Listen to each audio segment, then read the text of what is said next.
Hello, magandang gabi po sa ating lahat. Gabi, umaga, tanghali, kung nasaan man kayo naroroon, kung anong oras man po sa inyo, magandang umaga, tanghali po sa ating lahat. Ngayon po ay nandito na naman tayo para sa ating ritual, gabay. Ito po ay para sa LDR or long distance relationship. Isang mabisang ritual para sa mga long distance relationship. Pero bago po tayo mag-umpisa, binabati ko po ang ating mga bayaning OFW saan mang sulok ng mundo. Mabuhay po kayo at lagi po kayong mag-iingat. Sana po ay lagi po kayong safe saan man po kayo naroroon. Sana po ay lagi po kayong gabayan ni God. Okay. Ngayon po, ang kailangan lang po natin sa ating ritual ay isang pulang kandila. Pula. Kung wala po kayong pulang kandila, ay maaari pong pink. Pink at pulang kandila po lamang. 3 buto ng beans. Sitaw yung yung kidney beans, yung kulay black na beans. Kailangan po natin nun. 3 piraso po nun. Kailangan din natin ng ballpen, kahit anong kulay. Mayroon po ako dito, black. Kailangan natin ng dahon ng laurel. Ngayon po, ang paggawa po nito ay araw po ng Martes or kaya naman po ay Biyernes. Okay po. Una po, syempre, ang ating gagawin ay i-relax po natin ang ating isipan. I-clear po natin ang ating isipan, mag-focus po tayo at mag-concentrate.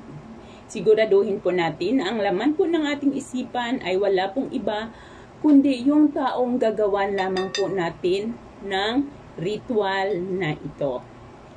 Dapat po lagi maging positibo. I-enjoy nyo lamang po ang inyong ginagawa.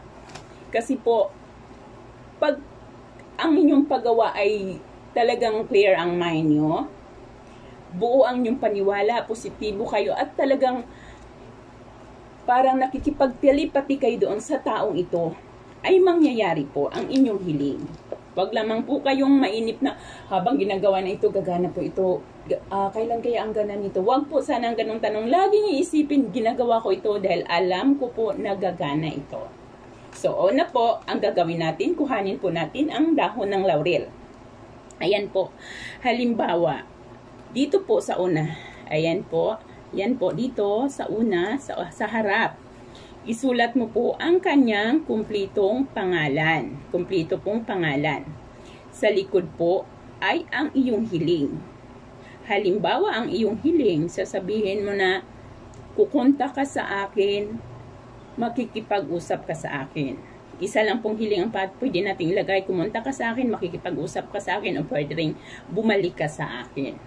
Ngayon po, pagkatapos ay sindihan ninyo. Ito po yung kandila ko. Wala kasi akong ibang kandila sa ngayon, kundi ito pa lang.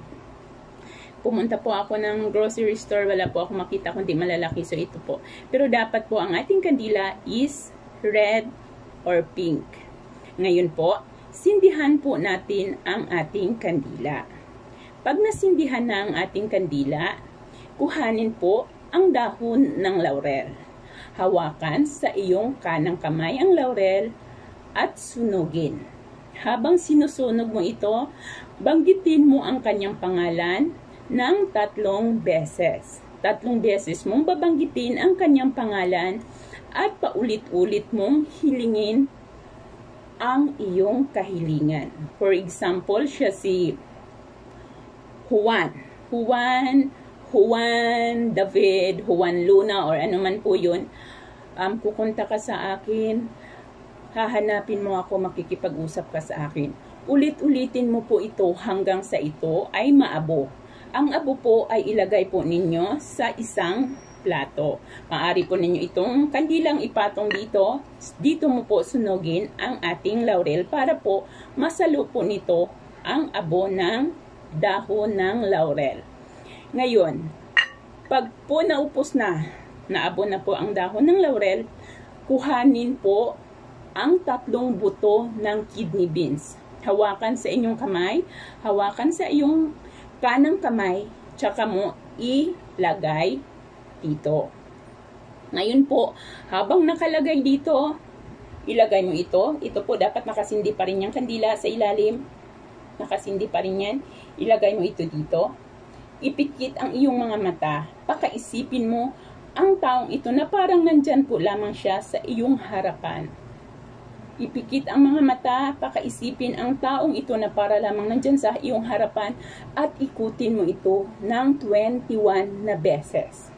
Habang iniikot ito, banggitin mo ang kanyang pangalan, gaya nito, babanggitin mo siya, Juan Luna, kukunta ka sa akin, makikipag-usap ka sa akin. Juan Luna, pupunta ka sa akin, makikipag-usap ka sa akin. Juan Luna, pupunta ka sa akin, makikipag-usap ka sa akin. Hanggang matapos po ang 21 na beses. Pagkatapos po, anong gagawin? Ang gagawin po, sa buto ay itabi po ninyo, itago mo po sa lugar na ikaw lamang ang pwedeng makikialam or makakakita. Dapat po hindi po ito mapakialaman ng iba. At ang abo po ng ating laurel ay isaboy po ninyo sa hangin. Gawin po ito ng gabi ng Martes o kaya naman po ay Biyernes. Bago po ang lahat, bago po gumawa, siguraduhin po na clear po ang inyong isipan at siya lamang po ang tanging laman ng inyong isip. Kung may mga iniisip pa po kayong iba, isang tabi po muna ninyo iyon. At syempre po, minsan kasi sa ating mga OFW, ang daming mga OFW na, ang daming kamag-anak sa Pilipinas na hindi ko naman po nila lahat ha, pero marami po kasi na akala kasi po ng iba na porket nasa abroad sila, is napakarami na po nilang pera. Yung iba naman, naiisip lang sila, yung mga OFW natin, naiisip lang po sila, tuwing may kailangan, hindi nga sila makumusta kung wala namang kailangan. Pero dapat po, hindi po ganon.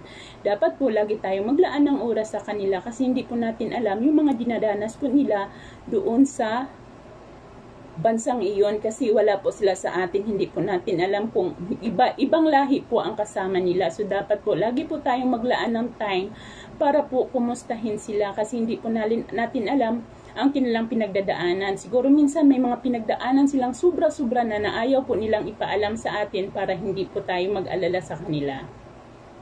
Kaya naman po dapat tayo, lagi tayong maglaan ng